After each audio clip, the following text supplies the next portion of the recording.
And Paul Burvid every Saturday noon to 2 on the WRMN 1410 AM, the Fox River Valley Media Network. We're streaming live on WRMN1410.com.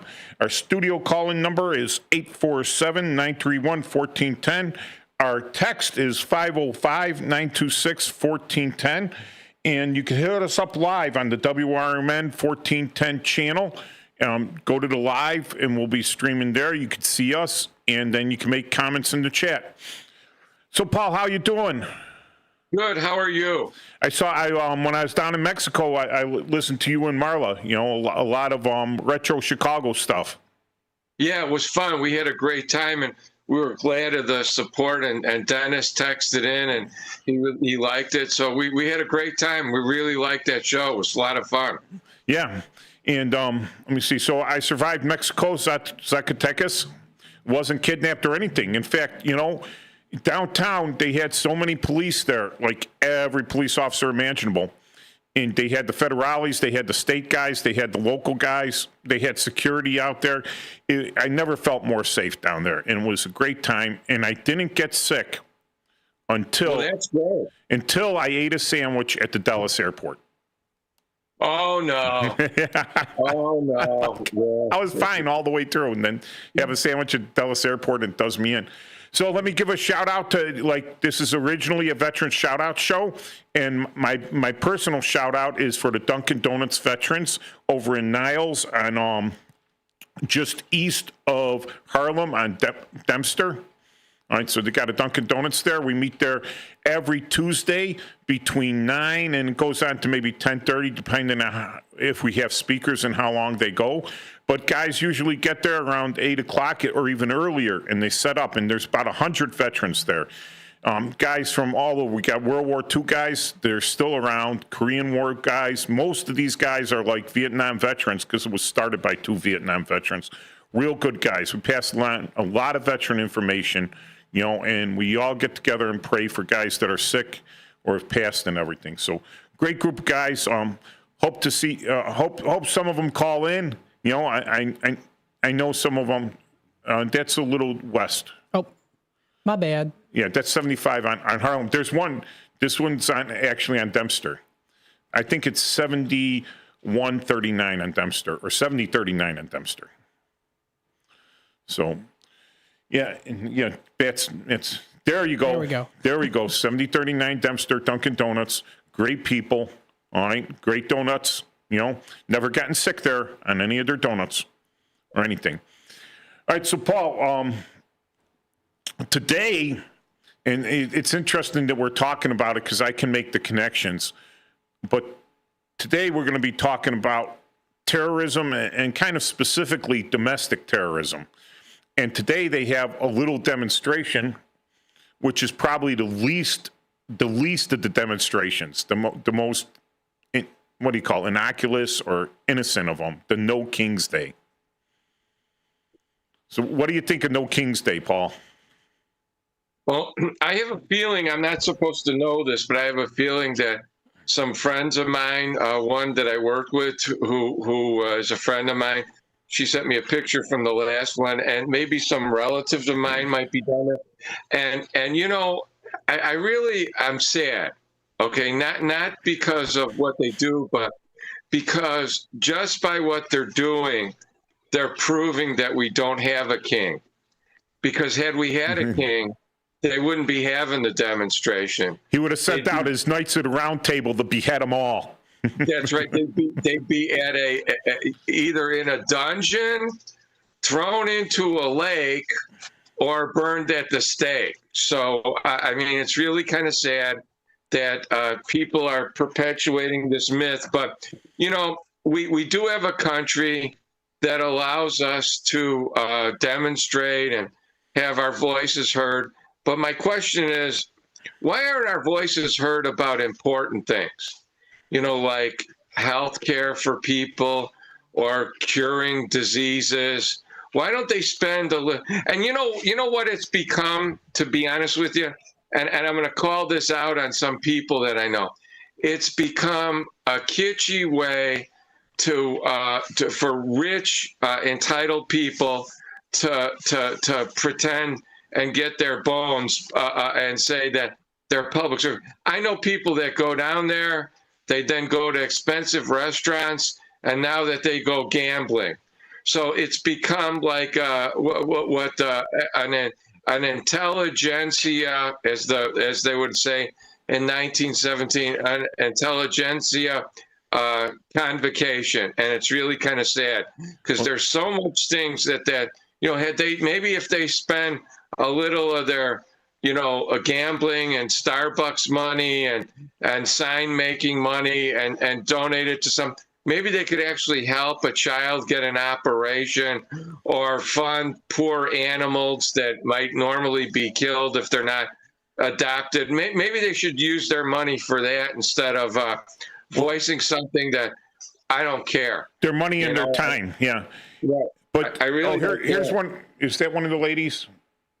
I think that's one of the ladies from the.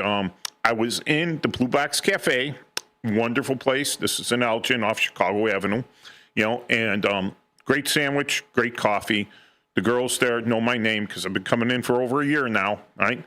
And there were a couple ladies there with their No King sign, and I'm like, they're in their 50s, and I'm like, these two have never missed a meal. They have never had their heat or their electricity shut off. They have never had to downgrade their house to move to somewhere better that they can afford. They've never had to drive a 20-year-old car to barely keep it running. Their kids all went to nice public schools where they saved the money so they could have a boat, right? So they could have a summer home. All this stuff. They don't have to pay for private schools because the inner city schools aren't worth anything. So they're but here's the thing, and this is where I'm going to trace it out to where it's on domestic terrorism. All right. It is not illegal to be a paid protester. All right. You can collect money by being a street actor, and a lot of these guys get a lot of extra money from going to these demonstrations, and they get paid for it.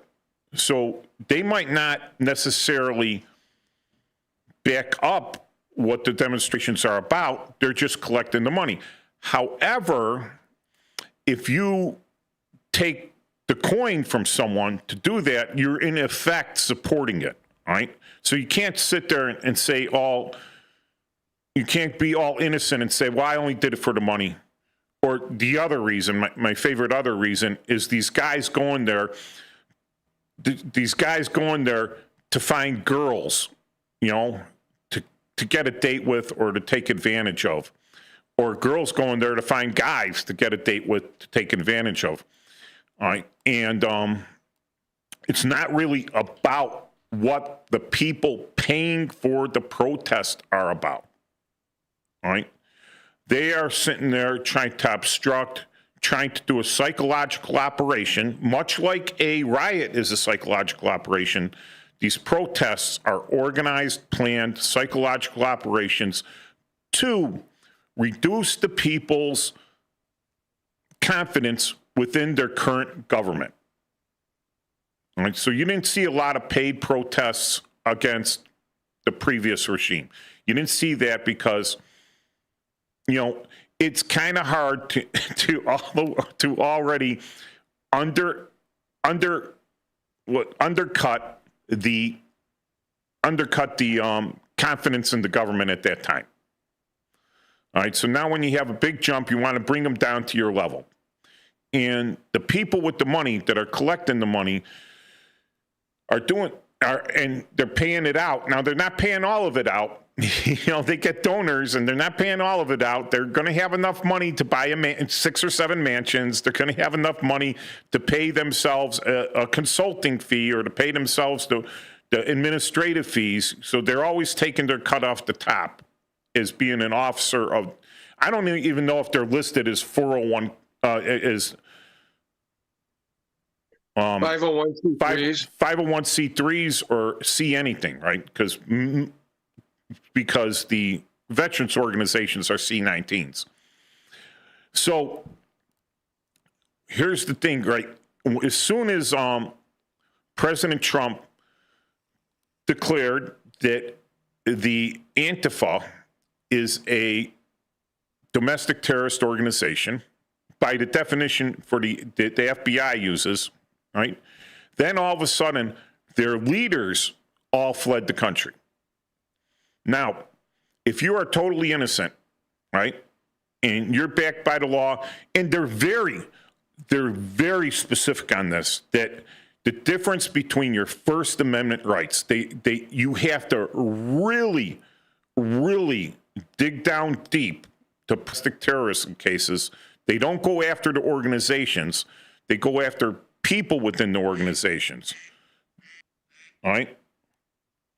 So the people in the organizations there are, get back. The people are what they're going after, the leadership and everything that are organizing this. They're going after them for conspiracy, for organizations themselves. They're not going after. They're not going to roll up the whole. They're not going to roll up the whole organization and say we're all locking for terror organization and say we're all locking for terrorists as if they were a foreign terrorist or as if they were a foreign terrorist organization. You get what organization? You get where I'm going at, Paul? No, I do. And you are violations of the state of Illinois. Are violations of the state of Illinois ICLS. All right, so she is not she is not protecting the Constitution of the state of Illinois. Or her people, and I informed her that what needed to happen was that her people needed to get involved and they needed to set up a separate area. And 2 days later, she set up a free speech zone and then said this wasn't going to be tolerated. So I don't know if my letter had any impact on prompting her to do what she should have done to begin with. But you know what was interesting in that? And I pointed this out. At the time, I saw 3 people there who were themselves running for higher office. And I told her, I said, it's not lost on me what you're allowing to happen here.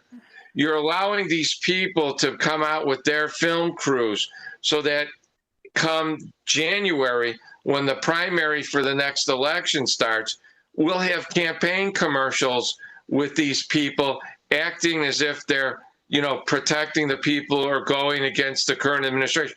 So they're allowing. They're not just allowing, but they're encouraging for political reasons.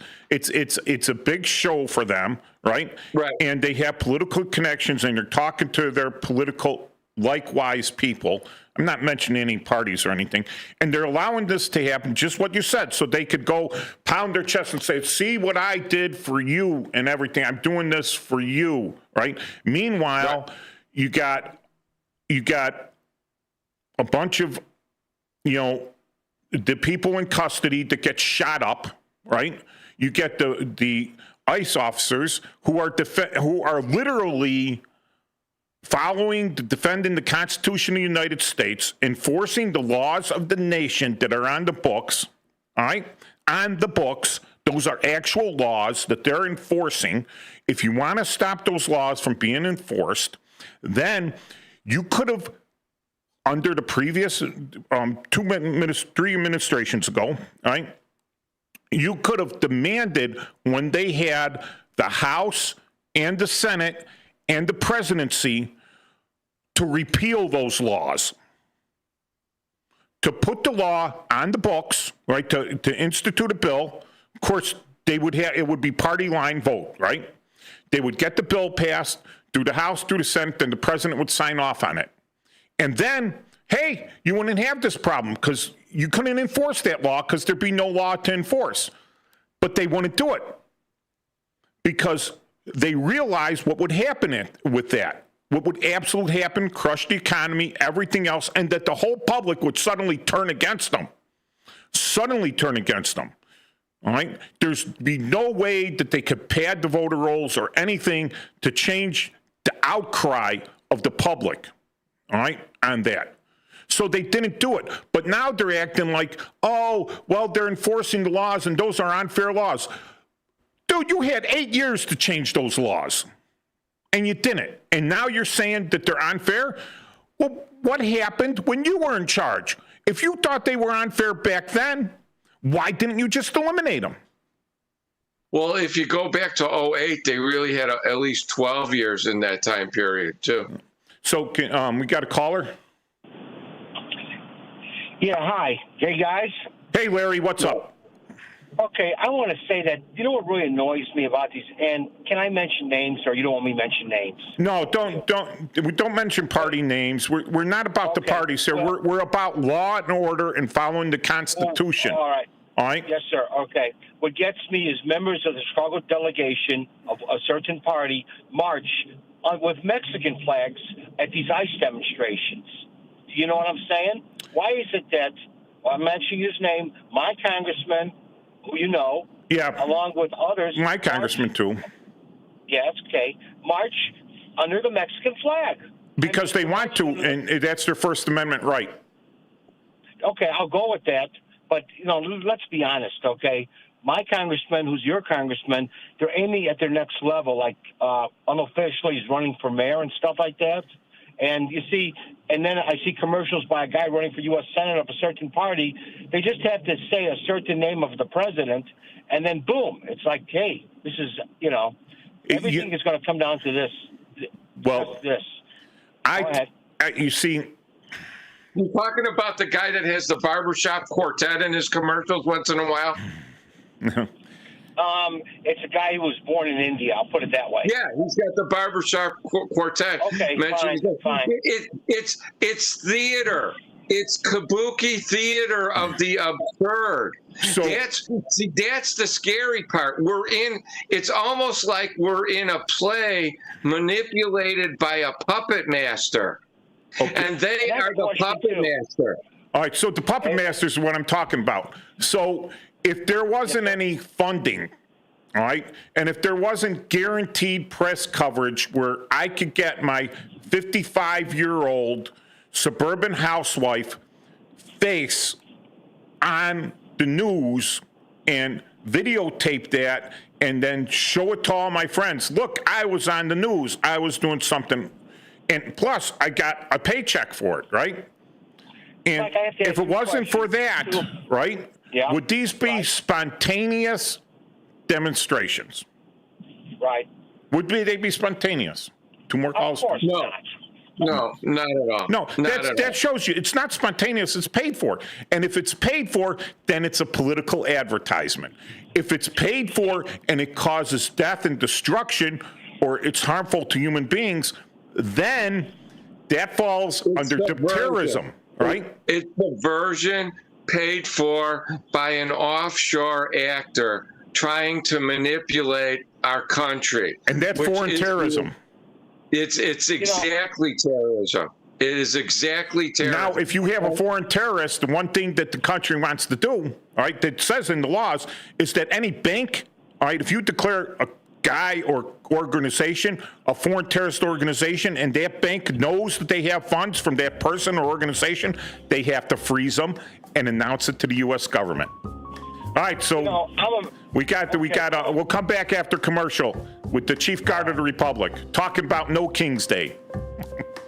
They're mucking up the actual intelligence, all right? Because you got to have verified sources, multiple sources, right? Multiple verified sources, and just not one. You have to have information coming out everywhere. Then you put it together, and now it's intelligence because it's likely true, very likely true. All right, so we got people out there, good people, I worked with them, you know, that will tell you, you know, we've checked these accounts and we've traced them back. We've done a flow chart and we've traced the rat line of money back to this individual, multi-million-dollar individual here, and he thinks that he laundered it right, that it couldn't be tracked back to him, but it's tracked back to him. Now you lock him up, right, for providing material support to one of these organizations. So, like, that's what's going to stop the terrorists, empty their pockets. So we got another caller. Hi, how you doing? Who's out there? Good. How are you? It's Larry. How you doing? Larry again. All right, Larry. I have a question that really annoys me. Can I bring up my religion or no religions? Well, you know what? We're not really a religious show, but if you think it matters, Larry, but just. Well, what annoys me, I'm of the Jewish faith, okay, as you know, okay? Yes, but we're why trying to get you to why- convert to Catholicism. Yes, you tried. Like one person once said to me when I told him I was Jewish, she said, "Don't worry, I hate all religions, so you'll fit in." But my question is this, okay, and I'm serious, Mike, okay? Yeah. Why are half my people still have this burning desire to be communists, and then they are associated with a party, okay? I could show you historically that what has happened to us, and now we're also enamored by the Palestinian cause. It's amazing. I've seen all these Jewish groups like Cold Pink. Okay, and you can Larry. talk about- Larry. Yes, All right. So what you said right off the bat, I'm going to answer your question with that. All right. I'm going to Good. answer your question flat out because I don't want to be labeled. I don't care if you label me as a racist. I don't care if you label me as a anti-Semite. I don't care if I'm labeled as any of that stuff. Right. Look, Mike, But I've known here, you for what you over said in the beginning, 45 Larry, years. is half of your people. All right? Yes. Half of your people. Well, what about the other half? Same in the United The other States. half wanna We make have money. kind of half. We have kind of half. We have 50-50, right? I would All right. just generally say that's correct. All right. So you can't judge the whole group based on half of the group. All right? Larry, Okay. Larry, Yes, sir. Larry, Yes, sir. Larry, I'm listening. Larry, Yes, Paul. my great grandmother was Jewish, and I'll just tell you something, Larry. Some of the more Christian-like people I've ever met are actually Jewish. So that it's just a way things go. They are truly more Christian than the Christians are. But to me, it's half the population wants to view itself as they can't understand it, so they view themselves as being at fault. So they're internalizing what these other people are saying about them, and they've adopted it as their persona. So they've adopted that they must go out of their way to help these people for a principle maybe that's faulty in and of itself.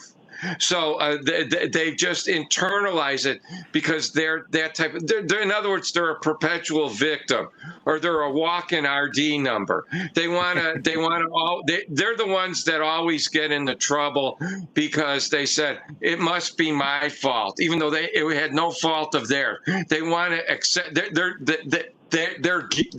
accept the guilt for no reason at all, and that's part of it. That's kind of a mental illness there. All right. Well, you see, what I understand, and as Paul, is my family, both sides of my family, my mother and father came to the United States after World War I, roughly between 1920 and 1922. What the hell did we do that would want to make us feel guilty? I don't know. Yeah. All right. So. Well, it's their narrative, and they need to perpetuate that narrative on the people that don't know the truth or understand the truth. So that it's something that at first, in other words, it at first passed the smell test. It still might be rotten, but it doesn't stink right off the bat. And so they use that to gain support, or in other words, dimwits follow them. All right. So and you gotta look at this. Some people are prone to feeling a little guilty because they have it better than everyone else. Usually they have it better than everyone else because their parents worked hard, made money, had them educated, moved to an area where jobs would be available. They married well. They didn't marry down. They're living well and everything. And they look at people and they can't understand, why do I have all this grace? Why do I have all these comforts? And the other people, they don't. Well, it must be because I'm oppressive that these people don't have it, that it's my fault. But here's the thing. Here's the key thing. Those same people that say that those other people are being oppressed that's why they can't make it, are unwilling to give up a penny of their luxuries to support those people. They want everyone else to give up their luxuries to support the other people, but they won't give up a penny of their own. They won't do it. They won't say, hey, they'll vote for like higher taxes, but then they'll have so many tax loopholes for themselves. I don't even want to get into this part, but that's the thing when you get these protesters, all right? So Larry, you don't know how your parents were influenced or your grandparents were influenced over the years, all right? How they were, who bombarded them, which groups they hung out with. You know, if you hang out all the time, you go to a very liberal school and your parents are very liberal, nothing wrong with that, all right? Nothing wrong with liberal or conservative. It's it's what you're doing with that, right?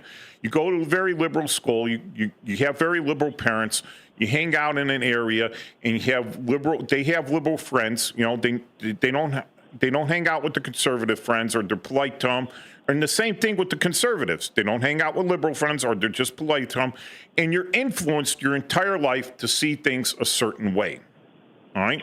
Well, it comes down to always two things, okay? This is World War II era stuff. If you were right wing, you must be now. This is the way the media portrays it, or these protesters. You hear about Gestapo in the streets. Anytime or associated with the president, you always hear it's Nazism, not fascism. But no, you never hear anything about the brutalities of the left, of the communists. And when you talk to a lot of these people who were communists, it's like it never happened. None of this it just kind of went away. Well, the thing is, like, they don't acknowledge the 30 million that Stalin croaked off, right? 30 million. Or Chinese. Or the Chinese, all right? And right. Going over to communism, because to them, the ends justify the means at that point. Because and whenever communism fails, like it did in Russia, like it's doing in Venezuela, like it's always been a failure in Cuba. People are barely on a subsistence diet there, right? All these countries, Vietnam is gone away. You know, they're communists, but they try to go free market to open it up because there's some. Whenever they hit that and it fails, well, it wasn't the right type of communism. And then you had a book on it by Marx, all right? And, Marx said what it was, right? So they're not following it that way. But what Marx didn't understand, he absolutely didn't understand human nature. He was just one of these guys that, I'm smarter than everyone, so how come I'm not getting mine? All right?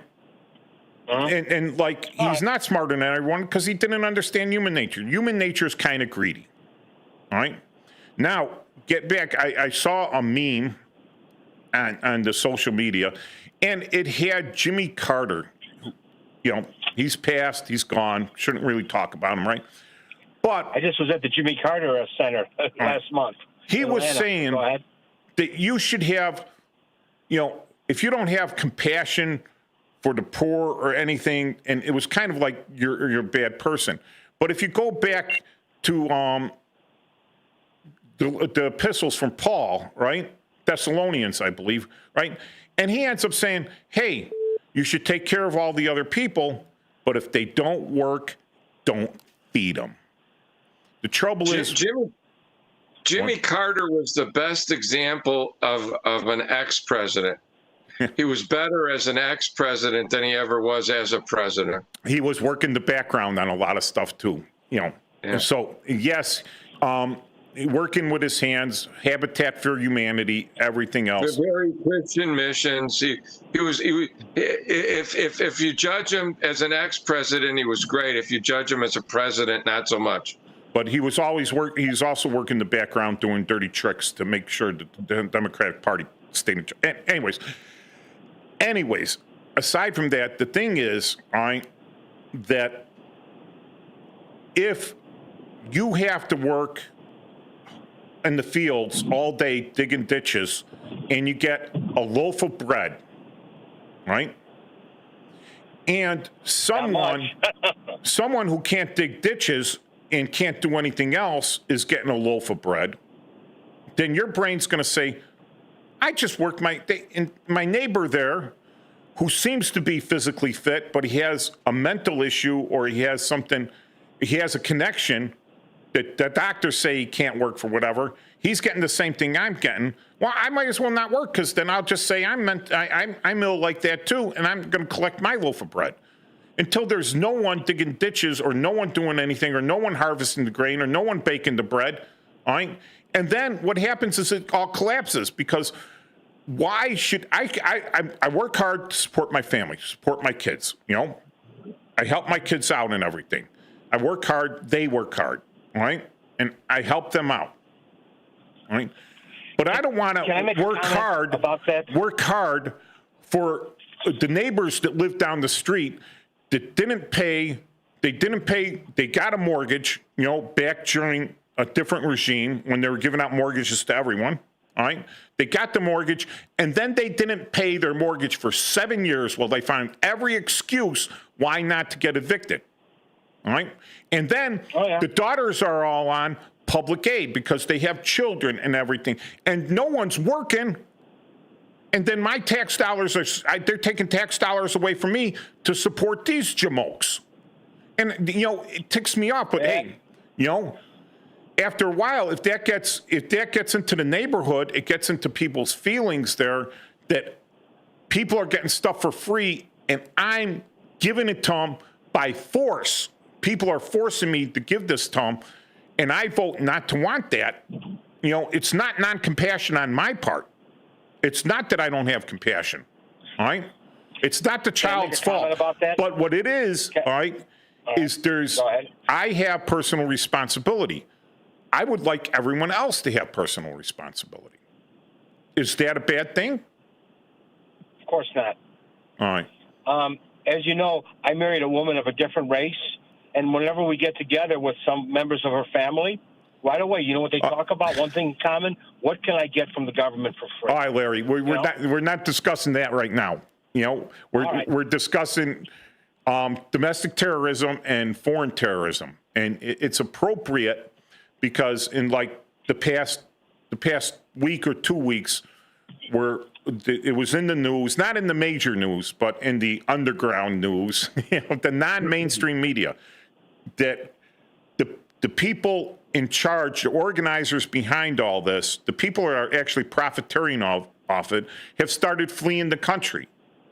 And the reason they're fleeing the country, because if they didn't do anything wrong, I guarantee you that they talked to lawyers and they said, listen, and they paid high-priced lawyers and they said, what are the chances that in a couple months or maybe a couple years that the FBI will come after me because I was involved in this and they burned down this building, and there could be emails or stuff tracked back to me for me encouraging that or something. What are the chances they're going to come back to me? And the lawyer said, well, they're pretty good, and boop, they're gone.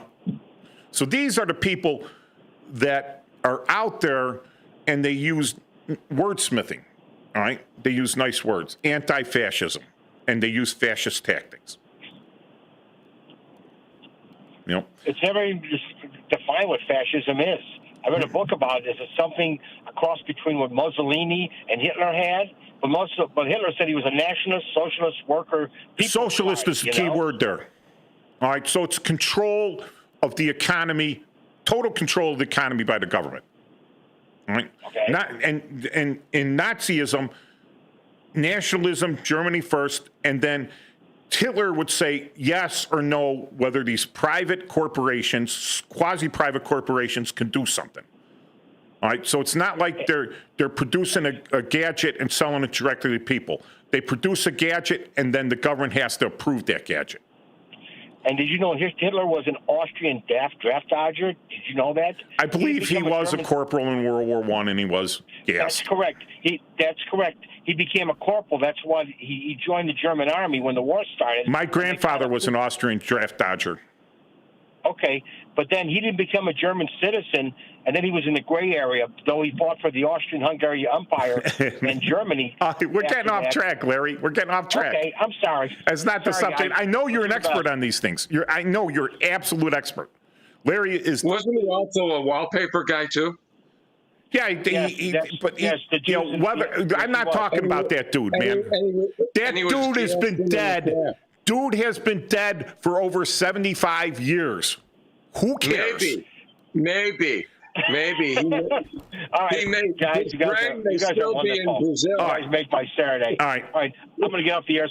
But thank you, guys. Thanks for everything. Yeah. You're the best. Hey, I want to give a shout out to a new listener, Downtown Jose, that is on the YouTube line. So welcome, Downtown Jose. Yeah, great.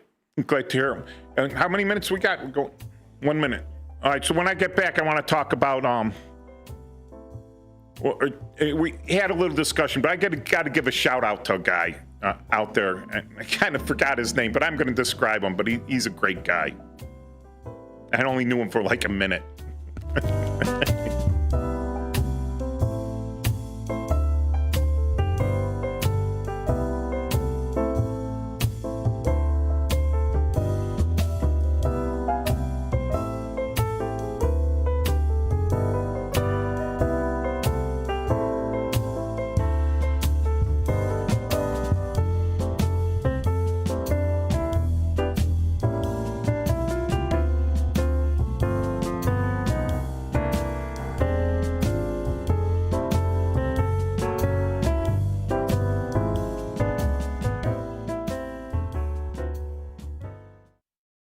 Want to read some action-packed, exciting pulp fiction? Read the works of Michael Tooman, now featuring the international crime thriller, I Married a Bot Madam. Available on Amazon in hardcover, paperback, and Kindle editions. The paperback is also available at other book retailers. Check out Michael Tooman's webpage at Scilink.net. That's Papa Sierra Yankee Lima India November Kilo dot November Echo Tango. Join your co-hosts Mike Tooman and Paul Burvitt on our weekly radio hour, Chief Guard of the Republic, where we talk about all things national security, defense, personal security, safety, and dealing with law enforcement situations. Call in 847-931-1410. Ask us questions. We will get you answers. Every week, Saturday, noon to 1 on 1410 AM WRMN Elgin. Streaming on WRMN1410.com. Chat with us on WRMN's YouTube live channel. Your hometown radio station since 1949. We are WRMN AM 1410 Elgin time, 1 o'clock.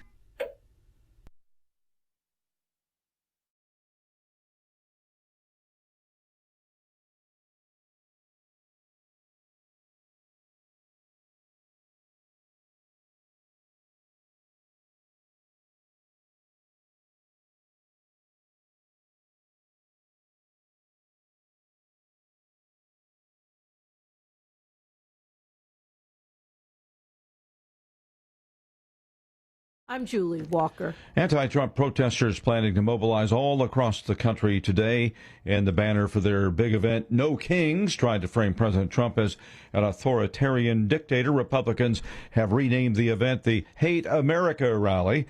They say that as they're aiming it at President Trump, in fact, most of the protesters are opposed to fundamental American freedoms, and that is what President Trump represents. U.S. military efforts against a cartel from Venezuela. Now, this time they had survivors in the latest attack, which involved a submarine, as President Trump explained that yesterday to reporters. We attacked a submarine, and that was a drug-carrying submarine built specifically for the transportation of massive amounts of drugs, just so you understand. This was not an innocent group of people. I don't know too many people that have submarines, and that was an attack on a drug-carrying, loaded-up submarine. Some good news about Americans' health trends. The CDC says the number of states with rates of obesity at 35% or higher has now dropped for the first time in more than 10 years. The rates varied from a low of 25% in Colorado to a high of more than 40% in West Virginia. The CDC data was analyzed by the nonprofit group Trust for America's Health. And the latest figures follow a CDC report last year that found the overall rate of obesity around the country was about 40%. More from townhall.com. So my mother is thinking of switching from Verizon to Pure Talk, but she's worried the deal sounds too good to be true. Michael, she said, how can those Pure Talk people offer me the same basic service as Verizon for so much less money? I said, Ma, go ask Google how much Verizon spends on advertising and promotions. A few seconds later, my mother said, oh my goodness, $12 billion a year? That must be a typo. I'll tell you what I told my mom. It's not a typo. Verizon spends $12 billion a year on advertising and promotions, and their customers are paying for it. Well, Pure Talk doesn't spend that kind of money on commercials. Trust me, I would know. That's why they can offer you and my mother unlimited talk, text, and plenty of data on a crazy fast 5G network for just $25 a month. And if you're a business owner, you could really save a fortune. Dial pound 250, say the words Mike Rowe, and you'll get an additional 50% off your first month. That's pound 250 Mike Rowe. Pure Talk. Everything you need and nothing you don't. The U.S. succeeds in blocking a global fee on shipping emissions as an international meeting adjourns in London. The world's largest maritime nations have been discussing ways to move the shipping industry away from fossil fuels. On Thursday, U.S. President Donald Trump urged countries on social media to vote against the regulations. The proposed regulations would have set a marine fuel standard and impose fees for emissions above allowable limits. Shipping emissions have grown to about 3% of the global total, increasing calls for action. Saudi Arabia called for a vote to adjourn the meeting for a year. More than half the countries agreed. I'm Haya Panjwani. President Trump is giving domestic automakers some relief from his tariffs. He's extending a special rebate on auto parts until the year 2030. Tariffs on those parts had threatened to raise costs for automakers, and the exemption was originally supposed to be just a short-term bridge, but he's extended it now. Breaking news at townhall.com. Striking Boeing workers are ready to talk. Shares of Boeing rose 1% as the union representing more than 3,200 striking Boeing workers has agreed to resume contract discussions with the U.S. plane maker starting Monday. The strike is now 3 months old. The International Association of Machinists and Aerospace Workers represents members who assemble fighter jets and munitions at Boeing's facilities in St. Louis. The announcement comes a day after the union filed an unfair labor practice charge with the National Labor Relations Board against Boeing. Bill Alexander, Washington. Louisville has pulled off a stunning victory in an upset in college football, beating the second-ranked Miami Hurricanes 24-21 last night. The Cardinals had been 0-18 against top 10 teams in true road games before this win, and last night's victory could propel Louisville into the AP Top 25 rankings when they're released this weekend. You'll find more of these stories at townhall.com. When disaster strikes, flood or fire, every second counts. At Emergency Construction Group, they specialize in immediate response and same-day service for any residential, commercial, or industrial emergency across the Chicagoland area. 2, there's no one pushing it anymore because if I push that stuff, they're going to put a bullet in my head, right? There's no market for it anymore. If they don't have a market for it, they're not getting the U.S. currency back to support their economies, to underwrite their economies. So they can't build this huge Navy and this huge Army or the huge secret police to keep your people in line because, you can't keep them relying with bread and circuses. You blew through that already, right? So now you keep them in line with force. You got to pay the thugs working for you as if they might not even be Venezuelan. They may be foreign mercenaries, right? So you end the market here, and that crushes them all. Would we do that, Paul? No. Because we're the most compassionate country on the face of the earth. All right? We're the most we're the most judicious, and if not justice for the innocent, there is clearly now in the United States a lean towards the rights of the criminals, right? The scales of justice are the criminal has these rights, and they never look at the victims. So the victims have very little rights, and the criminals, they need to be rehabilitated. as opposed. The victims have no rights. They have no rights whatsoever. Because the whole criminal justice system is based on the defendant's rights, freedom of speech, freedom not to speak against yourself, freedom of a jury trial, freedom of this, freedom of unreasonable search and seizure. Our whole justice system is the rights of the defendant, or we would call him the accused. But it's the the working man, the victim, they have no rights. You might be right. You might be able to be a police officer that falls on the wrong side of the law. Right. You have no rights. You'll be railroaded. They'll take you out on a rail. Yeah, I said that many times. If I did what some of these people do, I'd be in jail. And no one would. Well, you should know better. Yep. That's what they said. You should know better, which says that you're a better person than everyone else, right? So the government just said you're better. Follow the rules, Yeah. Well, they want to keep you in line because you're more dangerous than everyone else. Correct. All right. Because if I wanted to run a criminal enterprise, like I says, I'm a terrible, awful, bad person. I am the worst person, probably one of the worst people on the face of the earth. And I fight every single day against those demons. Every single day not to grab a tire iron and beat someone that pissed me off. Not to get justice for some little old lady. Just go in and wipe them out, Just to, I fight the urges every day to try to be a good person. And try. Maybe not very successfully, but there's people that don't even fight that. They just do whatever they want. And when it comes to personal accountability, they don't have any. And the justice system, which should hold up to personal accountability, doesn't have it for them because we're the most compassionate. Sometimes in a bad way. Like I forget the guy that said compassion, mercy to the guilty is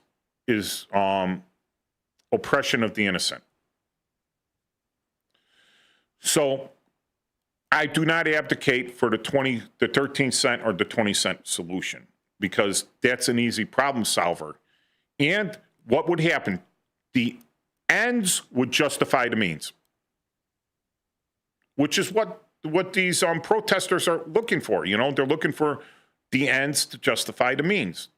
If you want a change, then when your version, your outlook was a certain way, why weren't you demanding that your representatives introduce these laws? And when they didn't introduce the laws, why didn't you primary them out or throw them out of office and get someone that would introduce that law? Because it's easier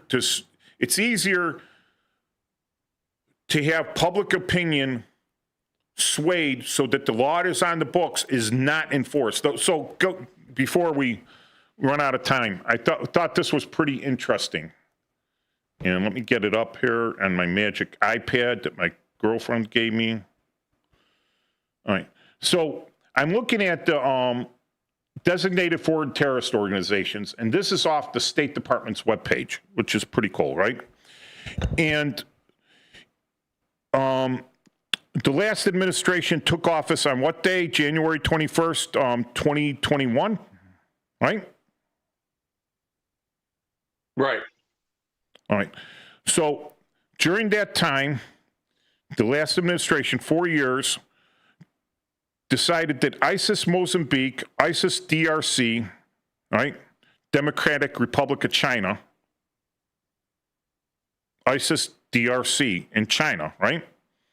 And the Revolutionary Armed Forces of Colombia and Segunda Marcatella, right? Those are the only 4 organizations that the previous administration had listed as terrorist organizations. During the time previous to that, between 2016, all right, we had 1, 2, I won't say them all, 3, 4, 5, 6, 7, 8, 9, 10, 11, 12. 12 organizations designated as terrorist organizations. I'm not going to go in before and everything and match the numbers, but it seems obvious that the State Department, and I said the State Department controls, they're the top level of this. Of course, the Secretary of State works for the president. It's part of his cabinet. So yeah, he's going to have some direction, but it's that guy's, you can't micromanage everything, so you have to know how to distribute the workload. So it's, the State Department is naming these things, and that's a big part of your diplomatic power. Because, like I said, once you name that organization as a foreign terrorist organization, then the United States, the Treasury Department's going to go seize all their assets, flatten them, break them. A lot of those assets go to support the countries that are harboring these people. So they're going to be in a foreign country and they're going to be living in I'll get. So like in Palestine, right? In Gaza, the Hamas leaders, where were they living, Paul? The leaders of Hamas. They were living in some other country. They're living in Qatar. Yeah. Qatar, whatever. All right? That's where they're living. All right? They weren't in. And so all this money is going to fund them in 5-star hotels. Right? So once you list them as a terrorist organization and you track that money and you freeze it, now these guys can't stay in 5-star hotels because their assets are frozen, at least in the United States. They may have, assets frozen. But when I'm doing, if I'm doing a favored nation trade agreement, and I find out that this nation is in their banks has a lot of Hamas, Hezbollah money, ISIS money, all the South American cartel money, and they're holding that in their banks. And of course, the country is, collecting fees over it or using that money as leverage. So it's helping to fund their government. And I says, hey, seize those accounts. And they go, no. I go, okay, 200% tariff on all your goods. And I'm putting a level 4 travel advisory from the State Department. I'm not giving your people visas to come in here anymore, and I'm going to highly advise my people not to go there for tourists or spend their money. And any U.S. companies that spend your money in your country, I'm going to hit them with the extra taxes. And that's that really economically. There's my strong suit, right? I don't have to threaten them with invasion or anything. I threaten the money. So now that country is going to say, hey, the United States declared you a terrorist organization. Either get your money out of here, we're not harboring you anymore. That's where we have our diplomacy on that stuff. Right. So, and I wish people, I know a lot of people out there already understand this, and I hope I'm not in an echo chamber, where I'm just, my listeners only want to hear what they believe. All right. I wish there's listeners out there that don't believe exactly. I know there's a lot of listeners out there that wholeheartedly believe in the death penalty, that there should be consequences for your heinous actions. There will be. I guarantee you there will be. Not in this world. All right? Maybe not in this world. Prison's not enough for what they did. But my belief is that they will pay for it. Because if I didn't have that belief that criminals will, that heinous people will pay in the future, in the afterlife, then why shouldn't I do the same thing and not get caught? Right. Why shouldn't I rob money? Why shouldn't I run a Ponzi scheme? Why shouldn't I smartly do it and not get caught by the FBI? Why shouldn't I hide money, launder money, everything else, and be living high on the hog? And, and when I get old and my kidneys fail, I go to China and I pay them for a new kidney and I pay them for a new liver because I didn't stop drinking because I just want to drink my liver away. I could get a new one. So that's my belief system, right? That even if there isn't, like I said, God doesn't punish us. I get to be a preacher, right? God doesn't punish us or reward us for our actions on earth. Goodwill to other people is a reward in itself. You're rewarding yourself because you're being good to people. You can feel good about yourself with that. Some people need physical dope, drink, money, luxuries, and everything, and they do bad things. All right? Bad things happen to good people. Good things happen to bad people. It happens, right? God doesn't reward us for our actions while we're down on earth. So bad actions, he's not going to strike us down with a lightning bolt. Good actions, he's not going to have us win the lottery. When we get to the afterlife, that's where we're definitely going to have to answer. So you got to tell yourself, what's going to be your answer when you get up there? Some people never ask themselves. Some people didn't have the faith. They don't have the belief. What do you think, Paul? I think you're right. Yeah. Maybe I'm simplifying it. Maybe I'm oversimplifying it. Maybe some people think it's more complex than that. But I like having a simple life. I like simplifying things for myself. I like understanding. There's not a complicated equation to it all. It's pretty much out there. Doing good things, it's its own reward. I like peacefulness and tranquility. Yeah. Peacefulness, tranquility. If you're a real good guy, right? You're a good guy. You never bothered anyone and everything, and you fall on hard times, and you ask for help. Who's not going to help that guy? Right? Give him a little help. He's never asking for it. He may be even embarrassed to take it. Now, if you're a person that has been propped up your whole life by other people and things get worse and you ask for even more, people get tired of that. Work for yourself. Happy Sweetness Day, everybody. Happy Sweetness Day to my girlfriend, Diane. To all my previous girlfriends out there, I still love you all. And to my ex-wife, I still love her. I was just down in Mexico with her. Love rather than hate. Although hate is a pretty cool emotion. It keeps you warm in the winter at night. Hate is anti-love. Yeah, but love is the best. And peace out, people. Tune in next week for more Chief Guard of the Republic. I'm sorry I didn't get back to all the texts, but God bless you for all texting me and everything and for tuning in and listening. I'll pass it on to your friends. Paul, pass it on to your friends. We're pretty good here. That's it? All right. Thanks, Matt. Happy